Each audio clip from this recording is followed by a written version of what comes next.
മലയാളികളുടെ വൈദ്യുതി ബില്ല് ഇരട്ടിയിലധികമാകും. ഇപ്പോഴത്തെ നിലയ്ക്ക് ഉപയോഗം മുന്നോട്ട് പോയാൽ അടുത്ത ബില്ല് വരുമ്പോൾ മലയാളി ഞെട്ടാനുള്ള സാധ്യതയാണ് വിദഗ്ധർ പങ്കുവെക്കുന്നത്.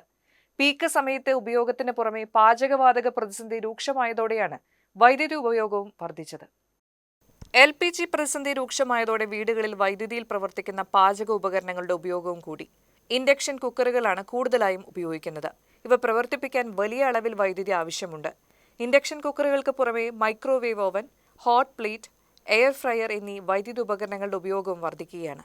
ഈ ആഴ്ചയിൽ സംസ്ഥാനത്തെ പ്രതിദിന വൈദ്യുതി ഉപയോഗം 100 ദശലക്ഷം യൂണിറ്റ് കടന്നു. ഈ വർഷത്തെ വൈദ്യുതി ഉപയോഗത്തിലെ ഏറ്റവും കൂടിയ യൂണിറ്റാണ് ഇപ്പോൾ രേഖപ്പെടുത്തിയത്. മുൻ വർഷങ്ങളിൽ ഇടവിട്ട് മഴ ലഭിച്ചതോടെ താപനില കുറയുകയും ചൂടിന് വ്യത്യാസം അനുഭവപ്പെടുകയും ചെയ്തിരുന്നു. എന്നാൽ ഈ വർഷം ചൂട് കൂടിയതോടെ വൈദ്യുതി ഉപയോഗവും വർദ്ധിച്ചിട്ടുണ്ട്. അതിനു പുറമെയാണ് നിലച്ചിരിക്കാതെയുള്ള LPG പ്രതിസന്ധി കാര്യങ്ങൾ കൂടുതൽ വഷളാക്കിയത്.